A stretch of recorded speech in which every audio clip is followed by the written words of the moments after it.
बिस्मिल्लाहिर्रहमानिर्रहीम। अज़ीज़ तलबा, अस्सलाम वालेकुम। उम्मीद करती हूँ कि आप अल्लाह ताला के फजल व करम से खैर व आफियत से होंगे और अपने मुकर्रर करदा औकात में उर्दू से मुतल्लिक़ अपना मुताले को जारी रखे हुए होंगे। अज़ीज़ तलबा, जैसे कि हम जानते हैं कि हम अपनी गुज़िश्ता लेक्चर में हम अपने एक उर्दू निसाब में हमारी उर्दू दरसी किताब में शामिल एक खाका पढ़ रहे हैं जो कि एक वसीयत की तामील के उन्वान से है, जो मिर्ज़ा फ़खरुल्लाह बैग का तहरीर करता है। हमने अपनी गुज़िश्ता लेक्चर में इसके इब्तदाई सफ़हात का मुताला किया था वज़ाहत के साथ। आज हम इसके बकिया औराक यानी कि बकिया सफ़हात के साथ हम इसको तकमील करेंगे इसकी।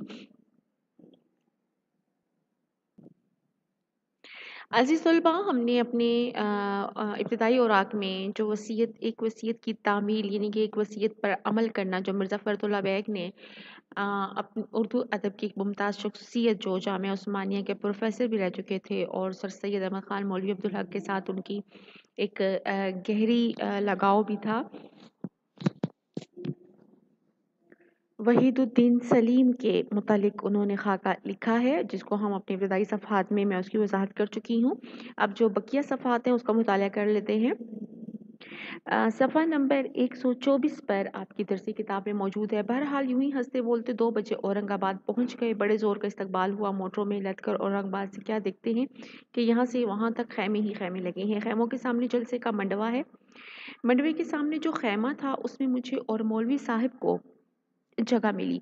मौलवी साहब की तबीयत बहुत पहले से बदमज़ा थी। यानी कि हमने अपने इब्तिदाई औराक में हम पढ़ चुके हैं कि किस तरह मौलवी वहीदुद्दीन सलीम की मुलाकात होती है मिर्ज़ा फ़खरुल्लाह बैग से हैदराबाद के स्टेशन पर। और फिर वो वहाँ से जो है औरंगाबाद रवाना होते हैं और औरंगाबाद चूँकि मौलवी अब्दुल हक के मदऊ करने पर वो वहाँ जा रहे हैं शिरकत करने जलसे में। तो यहाँ पर अब वो पहुँच चुके हैं औरंगाबाद। मंडवा यहाँ पर कहते हैं एक पिंडाल जो स्टेज सजाया जाता है, जलसे का जो स्टेज होता है जहाँ शामियाने लगे होते हैं, पिंडाल जो सजाया जाता है उसको कहा जाता है। रास्ते की थकान और रात भर के जागने से और ख़राब हो गई, बुखार चढ़ आया। 2 वक़्त खाना नहीं खाया, तीसरे वक़्त बड़े कहने सुनने से थोड़ा-सा दूध पिया। यानी कि वो जो रास्ते की थकान थी उस वज़ह से मौलवी वहीदुद्दीन सलीम को बुखार हो चुका था, तो इस वज़ह से उसका ज़िक्र कर रहे हैं यहाँ पे। दूसरे रोज़ उनका लेक्चर था, तबीयत साफ़ नहीं थी, फिर भी बड़े मियाँ को जोश आ गया। ट्रंक में से जोड़ा निकाला, रेशमी शेरवानी निकाली, नई तुर्की टोपी निकाली, अपना मैला कुचैला जोड़ा फेंक नया पहन इस ठाठ से जलसे में आए कि वाह, वाह, वाह! खड़े होकर लेक्चर देने का दम न था। कुर्सी बिछा दी गई। उन्होंने जेब में से छोटे-छोटे नीले कागज़ के पर्चों की एक गड्डी निकाली और लेक्चर पढ़ना शुरू किया। मैं हमेशा से ये समझता था कि स्पीच के पढ़ने में अल्फाज का ज़ोर कम हो जाता है, मगर मौलवी साहब की तर्ज़ अदा ने मेरा ख़्याल बिल्कुल बदल दिया। उनके पढ़ने में भी वही बल्कि उससे ज़्यादा ज़ोर था जितना बोलने में होता है। मालूम होता था कि शेर गरज रहा है। 2000 आदमी का मजमा था, मगर सन्नाटे का ये आलम था कि सुई गिरे तो आवाज़ सुन लो। नुक्तों लफ्ज़ों की नशिस्त, ज़बान की रवानी, आवाज़ के उतार चढ़ाव से मालूम होता था कि एक दरिया है कि उमड़ा चला आ रहा है। एक बरकी रो है कि कानों से गुज़र कर दिल दिमाग पर असर कर रही है। यानी कि उनका जो लहजा, उनकी जो बोलने का जो अंदाज़ था, जो उर्दू जो स्पीच देने का, जो लेक्चर देने का, वो इस कदर पुरज़ोर था, इस कदर एक बिजली की तरह जो है वो कानों में पड़ रहा था कि सारा मजमा जो है वो इंतहाई इनेमाक से उनको सुन रहा था। मगर अब तक वो आवाज़ मेरे कानों में गूंज रही है। मैंने बड़े-बड़े लेक्चर देने वालों को सुना है, मगर मैं यकीन दिलाता हूँ कि पढ़कर ऐसा असर पैदा करने वाला मेरी नज़र से कोई नहीं गुज़रा। कुछ तो बात थी कि आखिर ज़माने में सर सैयद मरहूम अपने अक्सर लेक्चर उन्हीं से पढ़वाया करते थे। इसमें उनका मद्दे मुकाबिल नायाब नहीं तो कमयाब ज़रूर है। यानी कि सर सैयद अहमद ख़ान जो उनके रफ़क़ा में भी शामिल थे और जो मौलवी वहीदुद्दीन उनके सेक्रेटरी भी रह चुके थे सर सैयद अहमद ख़ान के। तो अपने आखिरी दिनों में वो उन्हीं से लेक्चर भी पढ़वाया करते थे। और वो मिर्ज़ा फ़खरुल्लाह बैग यहाँ कहते हैं कि उनका मद्दे मुकाबिल नायाब नहीं तो कामयाब ज़रूर है। यानी कि इस चीज़ को अदा करने में, अल्फाज की अदायगी में, लेक्चर को आगे पहुँचाने में, बयान करने में मौलवी वहीदुद्दीन सलीम का कोई मद्दे मुकाबिल नहीं था। कहीं भी ऐसा बहुत कम ऐसा मिलेगा जो उनकी सतह पर आकर उनका मुकाबला कर सकेगा इस लेक्चर की अदायगी में। उसी रोज़ एक वाक़या पेश आया कि उसका ख़्याल करके अब तक मुझे हँसी आती है। 1261 में दिल्ली का एक मुशायरा इसी जलसे में ज़िंदा किया गया था। वही साज़ो-सामान, वही कपड़े और वही लोग 100 बरस के बाद फिर सामने लाए गए थे। स्टेज के इंतज़ाम ही के लिए मौलवी अब्दुल हक साहब ने मुझे पकड़ बुलाया था। पहले बहरूप और नकलें होती रहीं, आखिर पर्दा गिरा और मुशायरे का नंबर आया। यानी दहली की रवायात और दहली की तहज़ीब और दहली की मुआशरत को ज़िंदा रखने के लिए वहाँ पर उर्दू अदब से वाबस्ता जो बड़ी शख्सियात थीं, उन्होंने एक मुशायरा वहाँ पर मुनक्किद किया ताकि वहाँ की जो दौर है उसको ज़िंदा किया जा सके। उसी दौर से मुतल्लिक वहाँ पर तमाम जो है वो स्टेज पर सजावट की गई, साज़ो सामान उसी दौर का, उसी अहद का, उसी ज़माने का सब कुछ रखा गया ताकि वो दहली की जो पुरानी तहज़ीब को दोबारा से जो है उजागर किया जाए, याद किया जाए। तो उसी इंतज़ाम में जो हैं वो मौलवी अब्दुल हक जो बाबाए उर्दू हैं, जिन्होंने उर्दू की तरोीज के लिए हमें पता है कि बहुत सा काम किया है। तो उन्होंने मिर्ज़ा फ़खरुल्लाह बेग को उस स्टेज के इंतज़ामात को सँभालने के लिए मदऊ किया, वहाँ पर उनके ज़िम्मे ये काम लगाया और फिर यहाँ पर एक वो कहते हैं कि मुशायरा शुरू होने का जब वहाँ पर वक़्त आया तो थोड़ी देर में स्टेज का रंग बदलना कुछ आसान काम न था। दरियाँ, चाँदनियाँ, कालीन बिछाना, गाव तकिए लगाना, सामान जमाना, मशलें जलाना, ग़र्ज़ इतना काम था कि पर्दा गिरे-गिरे बड़ी देर हो गई और लोगों में ज़रा हलचल होने लगी। यानी कि उन्होंने पसे पर्दा जो है वो सारी चीज़ों को तब्दील करना था, उस माहौल में लेकर आना था। तो इस वजह से उन्होंने तमाम चीज़ों को चाँदनियाँ, कालीन, चादरें वग़ैरह, गाव तकिए और जिस तरह एक मुशायरे का माहौल बनाया जाता था उस ज़माने में, उसी के मुताबिक उन्होंने वो माहौल बनाने की कोशिश की। मुझे इस वक्त सिवा इसके और कुछ ना सूझा कि एक छोटी सी तकरीर करके इस बेचैनी को कम करूं। मैंने कहा यारो ज़रा जल्दी करो, देर हो रही है, मज़ा किरकिरा हो जाएगा। मैं बाहर जाकर कुछ बोलना शुरू करता हूँ, तुम्हारा काम जब ख़त्म हो जाए तो सीटी बजा देना, मैं अपनी स्पीच ख़त्म कर दूंगा। इतना कहकर मैं चट बाहर पर्दे के सामने आ गया। मजमून सोचने का मौका नहीं मिला था। इस वक्त यही समझ में आया कि अपनी मजमून की तमहीद को ज़रा मजाक में अदा करूँ। अब यहाँ पे मिर्ज़ा फ़खरुल्लाह बैग फरमा रहे हैं कि चूँकि थोड़ा-सा ताख़ीर हो रही थी तो लोगों में हलचल मच गई, जो सामईन थे, जो नाज़रीन थे, देखने वाले थे, जो तमाशाई थे। तो उन लोगों ने थोड़ा-सा उन लोगों में हलचल मच गई और उन्होंने सोचा कि ऐसा ना हो कि उसका मज़ा जो है वो असल में फ़ीका हो जाए और लोगों में हलचल शुरू हो जाए। तो उन्होंने उसमें यही मुनासिब समझा कि वो जाकर थोड़ा-सा लोगों को इस तरफ जो है वो मबज़ूल रखें, उनको थोड़ी-सी स्पीच दी जाए, जो कि स्पीच जो उनके अपने मज़मून जो उन्होंने लिखा हुआ था, तबक़ात शुअराए हिंद के नाम से जो उनका मज़मून है, उसके मुतालिक वो तमहीद बाँधते हुए उन्होंने मुख़ातब किया अपने सामीन को। जिन साहिबों ने वो मज़मून पढ़ा है वो वाकिफ़ हैं कि मैंने इस मज़मून को मौलवी करीमुद्दीन साहिब तबक़ात शुअराए हिंद से मंसूब करके ये ज़ाहिर किया है कि मुशायरा उन्हीं के मकान पर नवाब ज़ैनुल आबिदीन ख़ान की मदद से हुआ। चनाचा मैंने अपने लेक्चर में इब्तिदाई ज़माने की दहली का नक्शा खींचा और फिर मौलवी करीमुद्दीन साहिब का पानीपत से दहली आना मज़ाहिया पैराई में बयान किया। यानी कि दहली में जो मुशायरा हो रहा है, जो मुशायरा है वो कहाँ हो रहा है, नवाब ज़ैनुल आबिदीन ख़ान की मदद से उनके मकान में हो रहा है। तो इस तरह उस स्टेज की, उस जलसे की इस तरह नुमाइंदगी की गई, इस तरह उसको सजाया गया गोया ये उनका घर है। और वहाँ के जो मौलवी करीमुद्दीन साहिब जो थे, जो उर्दू अदब के हवाले से वो उन्होंने पानीपत में पैदा हुए, फिर वहाँ से हिजरत करके फिर उन्होंने दिल्ली आए और वहाँ पर उन्होंने अपने छापा खाने वगैरह खोले और यूँ उन्होंने वहाँ पर अपने कदम जमाना शुरू किए। एक बड़ी हस्ती हैं उर्दू अदब के हवाले से, तो उनके मुतालिक उन्होंने बयान किया है। उनकी फटी हुई जूतियों, उनके खाक आलूदा कपड़ों, उनकी वहशीज़दा शक्ल, उनकी मुफलिसी का नक्शा खुदा जाने किन अल्फाज में खींच गया। फिर उनके दहली में आकर तालीम पाने, मस्जिद की रोटियों पर पड़े रहने, दूसरों की मदद से मतबा खोलने का जिक्र करके ये बताया कि आखिर किस तरह इस मुशायरे की इजाज़त हुई اور کس طرح دہلی کے تمام شعراء اس میں جمع ہوئے. یعنی کہ وہ جو مشاعرہ شروع ہونے والا تھا، جو کچھ دیر میں انہوں نے مشاعرے کا ایک منظر پیش کرنا تھا، تو اس کا وہ سارا پس منظر اور اس کی ساری وہ تمہید باندھ رہے ہیں کہ کس طرح یہ کن کے گھر میں ہو رہا ہے، منعقد ہو رہا ہے، اور کس کس حضرات میں ان میں شمولیت کی ہے. میں اسپیچ دینے میں سیدھا کھڑا نہیں رہتا، کچھ ہاتھ پاؤں بھی ہلاتا ہوں. خدا معلوم مولوی کریم الدین کا حال بیان کرنے میں کیوں میرے ہاتھ کا اشارہ کئی دفعہ مولوی وحید الدین سلیم کی طرف ہو گیا. یعنی کہ وہ مولوی کریم الدین کا بیان کر رہے تھے، جو کہ وہ بھی پانی پت سے آئے تھے. دہلی میں انہوں نے اپنے قدم جمائے تھے. تو یہاں کیونکہ مولوی وحید الدین بھی براجمان تھے، تو ان کی طرف ان کا بار بار اشارہ چلا جاتا تھا. مجھے تو معلوم نہیں، مگر جلسے میں اس نے کچھ اور ہی معنی پیدا کر لیے. مولوی وحید الدین کے والد بھی پانی پت سے دہلی آئے تھے، کتابوں کا بیوپار کرتے تھے، یعنی کہ کتابوں کی تجارت لین دین کرتے تھے.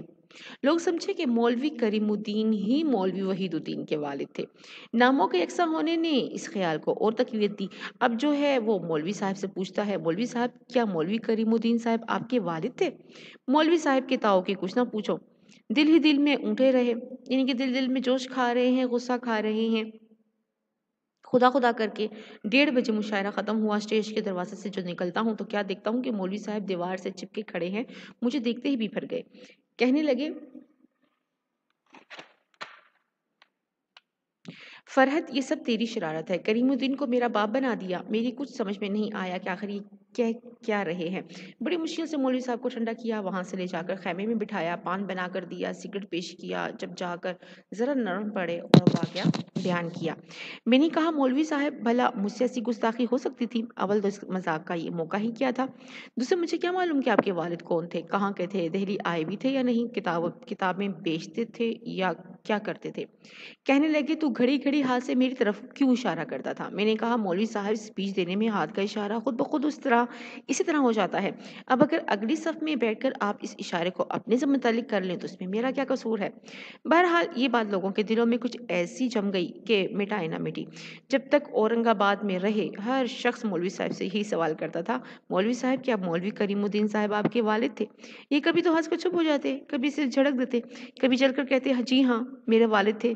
کچھ آپ کا دینا آتا ہے، یعنی کہ آپ نے کچھ دینا ہے ان کا.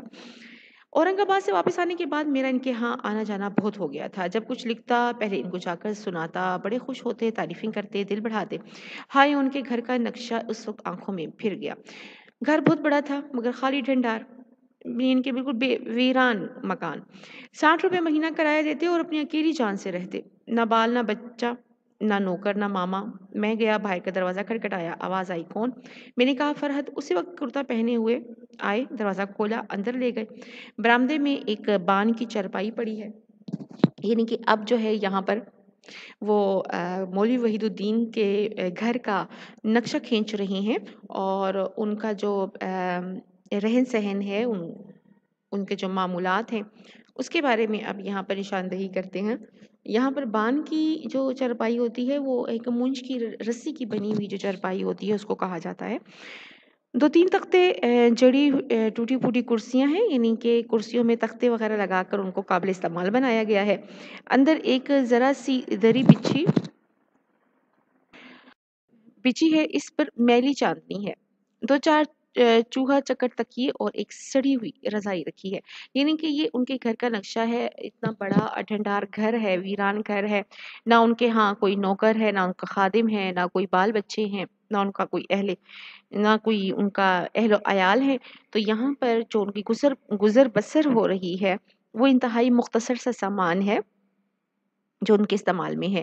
2-4 چوہا چکر تکیے ہیں، یعنی کہ انتہائی میلے کچیلے تکیے ہیں، اور ایک سڑی ہوئی رضائی رکھی ہے. دیواروں پر 1-2 سگریٹ کے اشتہاروں کی تصویریں اور 3-4 پرانے کیلنڈر لٹکے ہیں. سامنے دیوار کی الماری میں 5-6 کنڈا ٹوٹی چائے کی پیالیاں، کنارے جھڑی رکابیاں، یعنی کہ ٹوٹی پھوٹے جو برتنوں میں سے محض جو ہے الماری میں کچھ پیالیاں ایسی ہیں جن کے کنڈے جو ہیں وہ ٹوٹ چکے ہیں، اور کچھ پلیٹیں ایسی ہیں جن کے کنارے بھی جو ہیں وہ ٹوٹے ہوئے ہیں. رکابیاں پلیٹوں کو کہا جاتا ہے. 1-2 چائے کے ڈبے رکھے ہیں. سامنے کے کمرے میں کھونٹیوں پر 2-3 شیروانیاں، یعنی کہ جب ہینگ کرتے ہیں جس کے اوپر تو وہ جو دیوار میں کھونٹیاں لگائی جاتی ہیں. 2-3 ٹوپیاں لٹک رہی ہیں. نیچے 2-3 پرانے کھڑنگ جوتوں کے جوڑے پڑے ہیں، یعنی کہ बिल्कुल बोसीदा, सूखे। लीजिए मौलवी साहब के घर बार का ये खुलासा है। मौलवी साहब बैठे हैं, सामने 2 अंगीठियाँ रखी हैं, एक पर पानी, दूसरी पे दूध जोश हो रहा है। चाय बन रही है, खुद पी रहे हैं, दूसरों को पिला रहे हैं। एक नमक का डला पास रखा है, चाय बनाई, नमक के डले को डाल वो 2 एक चक्कर दे निकाल लिया। बस सारे दिन उनका यही शुगल था। घर में बर्तन ही नहीं थे, खाना कैसे पकता और कौन पकाता? खबर नहीं कहाँ जाकर खा पी आते थे। कभी मैं गया, देखा कि दरवाजे में एक बड़ा कुफल लटक रहा है, यानी कि ताला लगा हुआ है। समझ गया कि मौलवी साहब कहीं चरने चुगने तशरीफ ले गए हैं, यानी कि कहीं खाने पीने के लिए बाहर निकले हैं। मैंने कई दफ़ा पूछा भी कि मौलवी साहब आपके यहाँ कुछ पकता पकाता नहीं? कहने लगे नहीं भई, मैंने तो मुद्दतों से खाना छोड़ दिया है, सिर्फ चाय पर गुज़रान है। तुम मान लो, मैं तो नहीं मानता। मैंने खुद अपनी आँखों से इनको खाते और खूब खाते देखा है। हाँ, ये ज़रूर है कि अपने घर का पका नहीं खाते थे, और खाते तो क्यों कर खाते? पकाने का इंतज़ाम करना कोई आसान काम नहीं था। मामा रखनी पड़ती, सामान मँगवाना होता, लकड़ी का खर्च, तेल का खर्च, नून का खर्च, गर्ज़ इतने खर्च कौन अपने सर बाँधे और अपनी भली-चंगी जान को बैठे-बिठाए रोक लगाए। ये नहीं कि वो, क्योंकि खुद अकेले वहाँ रिहाइश पज़ीर थे, अकेले थे, उनके कोई अहलो-अयाल नहीं था, तो लिहाज़ा अगर कोई पकाने वग़ैरह के लिए कोई बंदोबस्त करना पड़ता, तो पहले वो पकाने वाली जो है वो ख़ादमा रखनी पड़ती, उसके मुताबिक जो सामान मँगवाना पड़ता खुराक के मुतालिक, और फिर इसी तरह चूल्हा जलाने के लिए लकड़ी, और लकड़ी को जलाने के लिए तेल, और फिर इस तरह मसाले वग़ैरह। तो इतनी ज़्यादा झंझट में फँसता और कौन रोक लेता, कौन ये चीज़ें तमाम परेशानी उठाता। चाय बना ली, पी ली, इधर-उधर गए, पेट भर लिया, घर आए, बान की खरी चारपाई पर लोट मारी, चलो ज़िंदगी का एक दिन कट गया। उनकी बान की चारपाई भी नुमाइश में रखने के काबिल थी। नंगी पीठ इस पर इतना लुटे थे कि बान साफ और चमकदार होकर काली अतलस हो गया था। अदवान खुद खींचते थे कि हाथ मारो तो तबले की आवाज़ थे। यानी कि जो चारपाई को खींचने के लिए, सीधा रखने के लिए, استوار करने के लिए जो उनके पाँव की जानिब रस्सियाँ होती हैं, उनको खींच कर उसको बराबर किया जाता है। खुदा मालूम अब ये चारपाई किसके कब्ज़े में है, किसी के पास भी हो, सोने में बड़ा आराम देगी। इसी तरह फिर आगे चलकर मिर्ज़ा फ़खरुल्लाह बेग उनके शौक के मुतालिक आगे फ़रमाते हैं कि मौलवी साहब को मिठास का बड़ा शौक था, यानी कि मीठा खाते थे। खुदा शक्र खोरे को शक्र देता है। यानी कि इंसान जो है वो अल्लाह ताला जो है उसको उसके मुताबिक जो है वो चीज़ें दे ही देता है, उसकी अहलियत या उसकी शौक के मुताबिक। उनके भी यार दोस्त शागिर्द ग़र्ज़ कोई ना कोई इनको मिठाई पहुँचा ही देता था। ये कुछ खाते, कुछ रख छोड़ते मिठाई की टोकरियों में, जो कागज़ आते उनको पूँछ-पाँछ साफ़ कर जमा करते जाते। इन्हीं कागज़ों पर ख़त लिखते, ग़ज़लें लिखते, ग़ैर जो कुछ लिखना पढ़ना होता बस इन्हीं कागज़ों पर होता। खुदा मालूम ऐसे झरझरे कागज़ पर ये लिखते क्यों कर थे। मौलवी साहब दुनिया में किसी से नहीं डरते थे। हाँ, डरते थे तो मौलवी अब्दुल हक साहिब से। मैंने कई दफ़ा कोशिश की कि मौलवी अब्दुल हक साहिब के मुतालिक उनकी राय मालूम करूँ, मगर वो किसी न किसी तरह टाल गए। थोड़े दिन और जीते तो पूछ ही लेता। दूसरों के मुतालिक मुझे इनकी राय मालूम है, अगर इन्हीं के अल्फाज में लिखूँ तो अभी फ़ौजदारी हो जाए। मौलवी साहिब को इस्तिलाहात वज़ा करने का ख़ास मलिका था। जिस तरह के हम लोगों ने पहले भी मैंने आपको बता दिया था कि इस्तिलाह जो है वो ख़ास किसी इल्मी ग्रो या फ़नी ग्रो जब किसी ख़ास लफ्ज़ को किसी ख़ास मफ़हूम के साथ जो है मुकर्रर कर देता है, तो उसको इस्तिलाहात कहते हैं। और इसी तरह उर्दू अल्फ़ाज़ की इस्तिलाहात को वज़ा करने में उनको ख़ास महारत हासिल थी। ऐसे-ऐसे अल्फ़ाज़ दिमाग से उतारते कि बायदु शायद। जहाँ सबूत तलब किया और उन्होंने शेर पढ़ा और किसी ने किसी बड़े शायर से मंसूब कर दिया। अब खुदा बेहतर जानता है कि ये खुद उनका शेर होता था या वाक़ई उस शायर का। यानी कि जहाँ किसी लफ्ज़ को वाक़ई के सही इस्तेमाल करने के लिए या अपनी तसल्ली के लिए अगर उस लफ्ज़ के मायने मफ़हूम को पूछा जाता, तो वो कोई ना कोई शेर पढ़ देते थे। अब यहाँ पे ख़ाका निगार कहते हैं कि मालूम नहीं अब वो शेर वाक़ई किसी शायर का शेर होता था या उनका अपना घड़ा हुआ। भला एक-एक लफ्ज़ के लिए कौन दीवान ढूँढते बैठे, और अगर कोई तलाश भी करता और वो शेर दीवान में ना मिलता, तो ये कह देना क्या मुश्किल था कि ये गैर मतबूआ कलाम है। यानी कि अगर वो कोई शेर पढ़ देते थे किसी बड़े शायर के नाम से मंसूब करके और उस लफ्ज़ की इस्तिलाह कर देते थे। इस्तिलाहन वो लफ्ज़ जो है वो जो बयान कर देते थे, तो अगर वो शेर किसी शायर से मंसूब कर भी देते थे, तो कौन उसकी जो है तहकीक करने के लिए या उनकी सदाकत को जानने के लिए कोई दीवान तो नहीं पढ़ सकता था सारा, और अगर पढ़ भी लेता तो ये कह सकते थे वो कि ये तो गैर मतबूआ, यानी कि ये शेर जो है वो तबात ही नहीं हुआ, शाया ही नहीं हुआ था। अंग्रेज़ी बिल्कुल नहीं जानते थे, मगर अंग्रेज़ी इस्तिलाहात पर पूरे हावी थे। बस यही नहीं बल्कि यहाँ तक जानते थे कि इस लफ्ज़ के क्या टुकड़े हैं, इन टुकड़ों की असल क्या है और इस असल के क्या मायने हैं। इनके रूट वर्ड तक भी, जो अल्फाज के जो रूट वर्ड होते हैं, उनकी असलियत तक वो जान लेते थे, उसके टुकड़े करके, तख्तीक करके। इस बला का हाफ़ज़ा लेकर आए थे कि एक दफ़ा कोई लफ्ज़ सुना और याद हो गया। अल्फाज के साथ उन्होंने इस पर भी बहुत गौर किया था कि अंग्रेज़ी में इस्तिलाहात बनाने में किन असूलों को पेश नज़र रखा गया है। उन असूलों को वो उर्दू की इस्तिलाहात वज़ा करने में काम में लाते और हमेशा कामयाब होते। मेरी क्या इस वक़्त सबकी ये राय है कि इस्तिलाहात बनाने के काम में मौलवी वहीदुद्दीन सलीम अपना जवाब नहीं रखते थे, और अब इनके बाद इनका बदल मिलना दुश्वार तो क्या नामुमकिन है। अरबी और फ़ारसी में अच्छी तरस थी, मगर वो उर्दू के लिए बने थे और उर्दू इनके लिए। खूब समझे थे और खूब समझाते थे। ज़बान के जो नुकात वो अपने शागिर्दों को बता गए हैं, उसी का नतीजा है कि कॉलेज के लौंडे वो मज़मून लिख जाते हैं जो बड़े-बड़े अहले कलम के हाशिया ख़्याल में भी नहीं आते। अज़ीज़ तलबा, ये वही बड़ी-बड़ी शख्सियात हैं जिन्होंने मौलवी अब्दुल हक बाबाए उर्दू के साथ काम किया, जिन्होंने हमारे पास अनासर ख़म्सा में जो मौजूद हैं, सर सैयद अहमद ख़ान जिन्होंने मज़मून निगारी में इतना नाम कमाया, उनके साथ उनके रफ़क़ा में शामिल हैं। और इसी तरह हमें पता है कि उस्मानिया यूनिवर्सिटी जो कि मौलवी अब्दुल हक के ईमा पर उसकी तामीर की गई थी, उसको बनाया गया था, उसके वो प्रोफ़ेसर थे।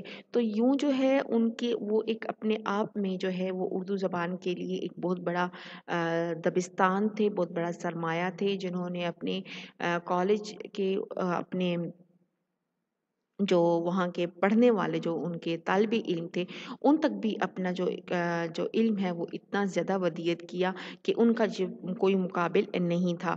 मौलवी साहब क्या मरे, ज़बान उर्दू का एक सतून गिर गया, और ऐसा सतून गिरा कि इस जैसा बनना तो कुजा, इस हिस्से में अड़वाड़ भी लगानी मुश्किल है। यानी कि उनकी कमी को कोई क्या पूरा करेगा, वो ऐसा सतून थे कि उनकी जगह पे कोई और सतून लगाना, यानी कि उनकी जगह कोई और उनके मुकाबिल लाना तो दूर की बात, उस हिस्से में अड़वाड़ भी लगानी मुश्किल है। अड़वाड़ जो है वो ऐसी लकड़ी का शहतीर कह लें, ऐसी लकड़ी होती है जो छत को गिरने से बचाती है, जो छत को सहारा देती है जहाँ पर हम लगा देते हैं। उनकी जगह भरने के लिए दूसरे प्रोफेसर की तलाश हो रही है, मगर उस्मानिया यूनिवर्सिटी के अरबाब हल अक़्द लिख रखे हैं कि चाहे इस सिरे से उस सिरे तक हिंदुस्तान छान मारो, मौलवी वहीदुद्दीन सलीम जैसा प्रोफेसर मिलना तो बड़ी बात है, उनका पासंग भी मिल जाए तो गनीमत और बहुत गनीमत समझो। यानी कि उनका थोड़ा सा भी हकीर सा भी कमतर भी कोई ऐसा मिल जाए उनसे, तो वो भी उस यूनिवर्सिटी के लिए बहुत बड़ी बात होगी। हमारा ये एक वसीयत की तामील जो है मज़ामीन फ़रहत से माख़ूज़ था। मज़ामीन फ़रहत में मौजूद ये ख़ाका है।